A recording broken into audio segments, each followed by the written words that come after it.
Good morning बच्चों। उम्मीद है आपकी पढ़ाई बहुत अच्छे से चल रही होगी। आप अपना ध्यान रख रहे होंगे, साथ ही साथ ध्यान रखते हुए अपने आस पड़ोस के ज़रूरतमंद लोगों का ध्यान रख रहे होंगे, घर वालों का ध्यान रख रहे होंगे और सारे कामों के साथ अपनी पढ़ाई को भी कंटिन्यू करने की पूरी कोशिश कर रहे होंगे। उम्मीद है कि स्कूल बहुत जल्दी से खुलने वाले हैं। अप्रॉक्स 21 सितंबर से स्कूल खुल जाएंगे। खुशी की बात है, हम लोग फिर से लाइव या आमने सामने बैठ के इंटरेक्ट कर सकते हैं एक दूसरे से। तब तक लगातार विद्यालय की तरफ से कोशिश की जा रही है कि आपको ऑनलाइन वीडियोस दिए जाएं। बहुत ज़्यादा वीडियो पहुंच रहे हैं, 200 से भी ज़्यादा वीडियो अभी तक आपको भेजे जा चुके हैं। आपको आश्चर्य होगा कि हम लोगों ने एक नया कीर्तिमान बनाया कि 200 से भी ज़्यादा वीडियो, और बहुत सारे बच्चों ने देखा भी वीडियो, लगभग 1 लाख से ज़्यादा मिनट और 50,000 से ज़्यादा व्यूज़, 50,000 से ज़्यादा बार अलग अलग वीडियोस को देखा गया है। आपको जानकर आश्चर्य होगा इस बात को। लेकिन इतने के बावजूद भी आपकी सक्रियता 100% नहीं कही जा सकती, क्योंकि जिस हिसाब से विद्यालय में बच्चों की संख्या है, अभी भी व्यूज़ कम हैं, अभी भी समय कम है। समय और बढ़ना चाहिए। 1 लाख मिनट होना बहुत बड़ी बात नहीं है। अगर आप लोग पूरा वीडियो देखें टिल एंड, जितना भी वीडियो जाता है उसको शुरू से स्टार्ट करें और आखिरी तक देखें, तो निश्चित तौर पे हम एक नए कीर्तिमान की तरफ आगे बढ़ेंगे। चलते हैं अपने टॉपिक पे, जहाँ पे हम लोग बात कर रहे थे। हम लोग प्रत्यास्थता के बारे में बात कर रहे थे। प्रत्यास्थता में हम लोगों ने सीखा था कि प्रतिबल कितने प्रकार का होता है, विकृति कितने प्रकार की होती है। प्रतिबल और विकृति के अनुपात से हम लोगों ने प्रत्यास्थता गुणांक डिफाइन किया था। अब प्रत्यास्थता गुणांक भी 3 प्रकार का होता है, क्योंकि प्रतिबल और विकृति के अलग अलग प्रकारों पे वो निर्भर करता है। अब बात आती है कि प्रत्यास्थ वस्तुओं में संचित ऊर्जा कितनी है। तो ये भी हम लोगों ने डेराइव किया कि किसी भी वस्तु में अगर हमें प्रतिबल पता है, विकृति पता है, तो हम उसकी प्रत्यास्थ स्थितिज ऊर्जा बहुत आसानी से ज्ञात कर सकते हैं। फिर हम लोगों ने सीखा कि किसी भी वस्तु की प्रत्यास्थता की सीमा क्या है। ये सारी बातें हम लोगों ने अलग अलग वीडियोस के माध्यम से सीखा है। नेक्स्ट आज हम लोग उसके आगे की बात करते हैं। आज सीखने के लिए जो नया टॉपिक है वो ये है कि अगर हम प्रतिबल और विकृति के बीच में वक्र खींचें तो कैसा वक्र प्राप्त होता है। सामने बोर्ड पे आपको एक वक्र दिख रहा होगा। ये किसी भी वस्तु के प्रतिबल और विकृति के बीच के वक्र को रिप्रेजेंट कर रहा है, जिसमें प्रतिबल को वाई एक्सिस पे और विकृति को एक्स एक्सिस पे दिखाया गया है। अब ग्राफ जब खींचा गया तो कर्व कैसा मिला है वो आपको सामने बोर्ड पे अच्छे से विजिबल होगा, दिख रहा होगा। अब इस ग्राफ में छोटे छोटे कई सारे पार्ट किए गए हैं। पहला पार्ट है ओ से ए तक, दूसरा पार्ट है ए से बी तक, तीसरा पार्ट है बी से सी तक, चौथा पार्ट है सी से डी तक और पांचवा पार्ट है डी से आगे। अब इस ग्राफ से मतलब क्या समझ में आ रहा है, ज़रा ये समझने की कोशिश करते हैं। लॉन्ग आंसर का बड़ा बेहतरीन क्वेश्चन है। आप डिटेल में जानने के लिए अपनी बुक को रेफ़र कर सकते हैं, बुक से पढ़ सकते हैं, बहुत अच्छे से समझ में आ जाएगा। अगर हम बात करें भाग ओ से लेके ए तक की, तो आप देख रहे हैं कि ये एक सीधी रेखा मिल रही है। सीधी रेखा का मतलब है कि जैसे जैसे वस्तु पर प्रतिबल बढ़ाया जाता है वैसे वैसे उसकी विकृति भी बढ़ती जाती है। लेकिन जैसे ही प्रतिबल हटा लेते हैं वस्तु पुनः अपनी साम्य स्थिति में आ जाती है। मतलब एक रबर लें, हम एक स्ट्रिंग लें, उसको खींचें और खींचने के बाद जैसे जैसे हम उस पर ताकत लगाते जाएंगे वो रबड़ खींचती जाएगी, और खींचने के बाद जैसे ही छोड़ेंगे वो फिर से अपनी पुरानी स्थिति में आ जाएगी। ये स्थिति को इस ग्राफ में ओ से लेके ए तक दिखाया गया है। अब आगे बात करते हैं ए से लेके बी तक। ए से लेकर बी तक जो पॉइंट है, जो भाग है, उसमें ये बताने की कोशिश की जा रही है कि अब अगर हम प्रतिबल को बढ़ाएं तो उसके अनुपात में विकृति तो बढ़ती है, साथ ही साथ कुछ विकृति उसमें परमानेंट आ जाती है। जैसे एक रबड़ लें और उसको हम खींचें, खींचने के बाद अगर थोड़ा सा खींचकर छोड़ेंगे तो फिर पहले जैसी हो जाएगी। लेकिन अगर रबर को हम ज़्यादा खींच लें तो वो रबड़ ढीली पड़ जाती है। उसको कहते हैं कि वस्तु में परमानेंट विकृति आ गई।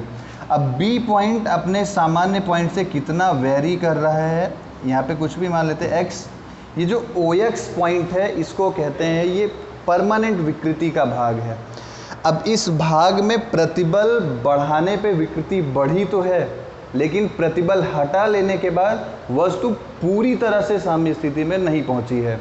मतलब वस्तु में थोड़ा सा विकृति, कितना, OX के बराबर थोड़ा सा विकृति आ गई है। आप समझने के लिए सोच सकते हैं कि अगर रबर को हम ज़्यादा खींच लें, उसको छोड़ने के बाद भी उसका पुनः पुराना रूप वापस नहीं हो पाता। यही कहा जाता है कि वस्तु में कुछ अस्थायी विकृति आ गई। नेक्स्ट उसके आगे की बात करते हैं। B से लेके C तक क्या बताया गया है। B से लेके C तक अब अगर प्रतिबल को हम बढ़ा रहे हैं तो विकृति बहुत तेज़ी से आगे बढ़ रही है। मतलब जो रबड़ का टाइटपन था या रबड़ की जो प्रत्यास्थता थी वो पूरी तरह से समाप्त हो गई है। अब जब हम प्रतिबल को बढ़ाते हैं तो प्रतिबल के अनुपात में विकृति बहुत तेज़ी से बढ़ती है। इसका मतलब अब प्रत्यास्थता का गुण यहाँ पे समाप्त हो रहा है। दैट मीन्स प्रत्यास्थता की सीमा समाप्त हो रही है। अच्छा, प्रत्यास्थता कब तक है? जब तक कि प्रतिबल विकृति के अनुक्रमानुपाती हो। मतलब यहाँ पे ये जो क्षेत्र है, ये क्षेत्र प्रत्यास्थ क्षेत्र कहलाता है या प्रत्यास्थता की सीमा कहलाती है। लेकिन अब इसके बाद का जो भाग होगा, इसमें प्रत्यास्थता का गुण पूर्णतया पालन नहीं होता। क्यों? क्योंकि प्रतिबल को बढ़ाने पर अब उस अनुपात में विकृति नहीं बढ़ती, बल्कि विकृति बहुत तेज़ी से बढ़ती है। तो ये पॉइंट दिखाया गया है B से लेके C तक के बीच में। अब C से लेके D तक का भी प्रॉपर्टी सेम टू सेम वैसा ही है जैसा सामान्य रूप से BC के बीच में है। यहाँ पर भी क्या करते हैं, प्रतिबल बढ़ाएं और प्रतिबल के कारण विकृति अपने आप बढ़ने लगती है। समझो, अगर एक रबड़ ले, उसको इतना ज़्यादा खींच लें कि वो रबड़ एकदम पतली हो जाए, अब क्या होगा, वो बिना बल लगाए अपने खुद के भार के कारण टूट टूट कर गिरने लगेगी, लंबी होने लगेगी। वो पॉइंट दिखाया गया है C से D के बीच में। अब CD कौन सा पॉइंट है? जिस बिंदु के लिए अगर हम प्रतिबल ना भी लगाएं तब भी वस्तु में विकृति रहती है। मतलब रबड़ को इतना ज़्यादा खींच दिया गया है कि वो अपने पूर्व लंबाई के कंपैरिजन में इतनी पतली हो गई है कि खुद के भार के कारण अब गिर रही है। इसका मतलब D बिंदु तक पहुंचते पहुंचते वो इस स्थिति में पहुंच गया है कि अब प्रतिबल लगाओ चाहे ना लगाओ, एकदम रबड़ ऐसा समझ सकते हो कि वो सड़ गई है। मतलब खुद के भार के कारण छोटे छोटे टुकड़ों में टूटती रहती है। D ऐसा पॉइंट है जहां पे वस्तु में परमानेंट विकृति आ जाएगी, टूटने लगेगी, अलग हो जाएगा अपने मूल भाग से। तो D पॉइंट पे जो प्रतिबल होता है उसको क्या बोला जाता है? भंजक प्रतिबल, तोड़ देने वाला प्रतिबल, ब्रेकडाउन स्ट्रेस बोलते हैं इसको। और D पे जो विकृति है, अब उसके बाद का भाग भंजन क्षेत्र कहलाता है। मतलब अब हम प्रतिबल लगाएं चाहे ना लगाएं, वस्तु में विकृति बहुत तेज़ी से बढ़ती रहेगी। आई होप कि आपको ये पॉइंट बहुत अच्छे से समझ में आ गया होगा। ये ग्राफ प्रतिबल और विकृति के बीच के संबंध को रिप्रेजेंट कर रहा है। उम्मीद है आपको ये चीज़ समझ में आई होगी। आप इसको अच्छे से अपने बुक के साथ एक बार रिवीजन कर सकते हैं और वहाँ पे जो रिलेटेड पॉइंट हैं, बुलेट पॉइंट्स, उनको ज़रूर पढ़िए। बहुत काम का पॉइंट है, एग्ज़ाम में लॉन्ग आंसर के लिए बड़ा महत्वपूर्ण सवाल है ये। नेक्स्ट एक छोटा सा पॉइंट, और ये जो अब मैं पॉइंट बताने चल रहा हूँ ये चैप्टर का लास्ट पॉइंट भी है, और इसी के साथ मुझे लगता है 5 वीडियो हो गए हैं और ये चैप्टर समाप्त होता है इन पाँचवें वीडियो के आखिरी भाग में। तो जो नेक्स्ट पॉइंट है, इसमें पढ़ना क्या है।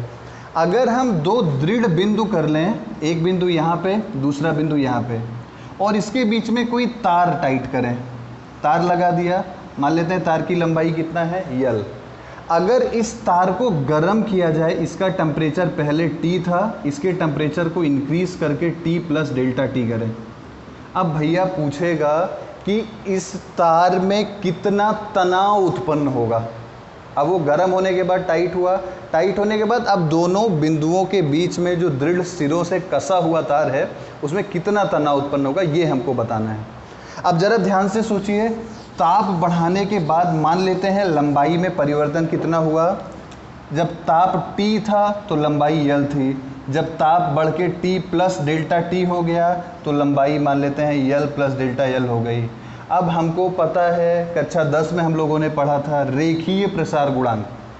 रेखीय प्रसार गुणांक क्या है? लंबाई में परिवर्तन बटे में प्रारंभिक लंबाई इंटू ताप में परिवर्तन। यहाँ पे ताप में परिवर्तन कितना है, डेल्टा टी। अब अगर पूछा जाए कि भैया कितना रेखीय प्रसार गुणांक होगा, तो डेल्टा यल अपान में यल इंटू डेल्टा टी। अगर हम यहाँ से डेल्टा यल अपान यल की वैल्यू निकाल लें तो कितना आ जाएगा, अल्फ़ा इंटू डेल्टा टी। अगर मैं पूछूं जो तार दोनों दृढ़ सिरों के बीच में कसा था कि कितनी विकृति उत्पन्न हुई है ताप बदलने से, तो आप आराम से कह सकते हैं कि अल्फ़ा इंटू डेल्टा टी के बराबर विकृति उत्पन्न हुई है। हमको पता क्या करना है कि कितना तनाव बल लगेगा, हमको विकृति नहीं जानना है। जब हमको विकृति पता चल गई तो विकृति और प्रतिबल के कॉन्सेप्ट का इस्तेमाल करके हम यंग प्रत्यास्थता गुणांक, जो कि मुझे प्री नोन होता है, उसकी सहायता से हम लगने वाला बल निकालेंगे। तो सबसे पहले विकृति पता चल गई है, तो आपको पहले वीडियोस में बताया जा चुका है कि जो यंग प्रत्यास्थता गुणांक होता है वो किसके बराबर होता है, प्रतिबल पूरे के बटे में विकृति के बराबर। अब ज़रा सोच के बताइए भैया, प्रतिबल कितना, F अपान ए, विकृति कितना, डेल्टा यल अपान यल, y तो y है ही, कोई दिक्कत नहीं, F अपान ए। यहाँ पे डेल्टा यल अपान यल के जगह पे हम क्या लिख सकते हैं, अल्फ़ा इंटू डेल्टा टी। बहुत किताबों में डेल्टा थीटा भी लिखा है, बिल्कुल कंफ्यूज नहीं होना है। हमको पता होना चाहिए कि डेल्टा टी बोलेंगे तब भी तापांतर है, डेल्टा थीटा बोलेंगे तब भी तापांतर है। अगर हम पक्षांतर कर लें तो यहाँ से F इज इक्वल टू क्या आ गया, y into a into alpha into delta t. Most important formula, आपके क्लास 11th में ही दो जगह पे इस्तेमाल किया जाएगा, आगे भी हम लोग इसकी ज़रूरत महसूस करेंगे किसी चैप्टर में। तो अगर दो दृढ़ सिरों के बीच कोई कसा हुआ तार है और उस तार को गर्म किया जाए या उसके ताप में बदलाव किया जाए तो कितने का तनाव बल उत्पन्न होगा, इस फॉर्मूले से हम आराम से कैलकुलेट कर सकते हैं। तो ये फॉर्मूला क्या बता रहा है, तार में उत्पन्न तनाव के बारे में। तो तार में उत्पन्न तनाव कितना होगा, ज़रा ये सोच सकते हैं आप आराम से, y into a into alpha into delta d, जहाँ पे y क्या है, यंग प्रत्यास्थता गुणांक, ए क्या है, तार का क्षेत्रफल, अनुप्रस्थ काट का क्षेत्रफल, अल्फा क्या है, रेखीय प्रसार गुणांक, और डेल्टा टी क्या है, ताप में होने वाला अंतर। आप इस फॉर्मूले का यूज़ करके बहुत आसानी से किसी भी तार में उत्पन्न तनाव बल ज्ञात कर सकते हैं। ये टॉपिक यहीं पे ख़त्म होता है और इस टॉपिक के ख़त्म होने से ख़त्म होता है ये चैप्टर भी। तो हम लोग नेक्स्ट वीडियो जब भी आपको मिलेगा, अगले नए चैप्टर के बारे में हम लोग बात करना स्टार्ट करेंगे। तब तक के लिए आप वीडियो को पूरा देखिए, ज़रूर देखिए, और आपको और भी अपने दोस्तों के साथ इस वीडियो को साझा करना है जो क्लास 11 में पढ़ते हैं, उन तक पहुंचाइए ताकि ज़्यादा से ज़्यादा लोग लाभान्वित हो सकें। Sharing is caring. इस लॉकडाउन पीरियड में अगर आप दूसरे के साथ कुछ साझा करते हैं, कुछ मिल बांट कर खाते हैं, कुछ मिल बांट कर सीखते हैं, तो मुझे लगता है सबसे बड़ी केयर करना वही हुई। तो अपने आस पड़ोस के लोगों की केयर करिए, अपने साथ पढ़ने वाले बच्चों की केयर करिए। कैसे कर सकते हैं आप उनकी कोई और मदद नहीं कर सकते तो इतना तो कर सकते हैं ना कि आपके पास जो संसाधन उपलब्ध हैं आप उनके साथ साझा करिए विथ ओबेइंग सोशल डिस्टेंसिंग। ऐसा नहीं कि आप साझा करने के चक्कर में सोशल डिस्टेंसिंग को ही कंट्राडिक्ट करो, तो ये नहीं करना है। कोशिश करना है कि सब कुछ सीमित संसाधनों में ही हम अच्छा से अच्छा करने का प्रयास करें। पढ़ाई को जारी रखें, पढ़ाई का कोई विकल्प नहीं है। जब भी एग्ज़ाम होगा कभी नहीं सोच सकते आप कि इतना दिन लॉकडाउन था या इतना दिन हमने पढ़ाई नहीं की। पढ़ाई करिए, पढ़ाई करने से ही आप एग्ज़ाम देने के लिए एबल हो पाएंगे। ऐसा नहीं कि आप लॉकडाउन में घर बैठे हैं, तैयारी हो नहीं रही है। एग्ज़ाम तो होना है ना, सरकार स्पष्ट रूप से कह रही है कि वो एग्ज़ाम कराएगी। एग्ज़ाम के साथ कोई कंप्रोमाइज़ नहीं है, तो आप अपनी पढ़ाई के साथ क्यों कंप्रोमाइज़ कर रहे हैं, क्यों नहीं देख रहे हैं आखिर पूरा वीडियो? देखना चाहिए, समझना चाहिए, पूरा वीडियो देखिए, तब जाके आपको चीज़ें समझ में आना शुरू होंगी। चीज़ों को लाइटली मत लीजिए, जितना लाइटली लेंगे आपके लिए उतना नुकसानदायक होगा। तो इसी उम्मीद के साथ कि आपको बेहतर लगी होगी क्लास और आप नेक्स्ट वीडियो का बेसब्री से इंतज़ार करेंगे। और भी आपको मैंने बताया 200 से ज़्यादा वीडियो आपको भेजे जा चुके हैं अलग अलग सब्जेक्ट्स के, अलग अलग टॉपिक्स पे, तो आप उनको देखते रहिए, पढ़ते रहिए। सबसे बड़ी बात है कि पूरा देखिए, क्योंकि आधा अधूरा ज्ञान हमेशा नुकसानदायक होगा। आपको आधी चीज़ पता रहेगी, आप आधा जानते ही नहीं रहेंगे। कंप्लीटनेस लाने की कोशिश करिए, वीडियो को पूरा देखिए, टिल एंड देखिए। देखने के बाद आपको लगता है कि मैं इसको अपने इस दोस्त के साथ शेयर करूंगा, उसको फ़ायदा हो सकता है, उसके साथ तक साझा कीजिए। तब तक के लिए धन्यवाद। पढ़ते रहिए, स्वस्थ रहिए, खुश रहिए, मुस्कुराते रहिए और अपने आसपास और अपना ध्यान रखिए। धन्यवाद।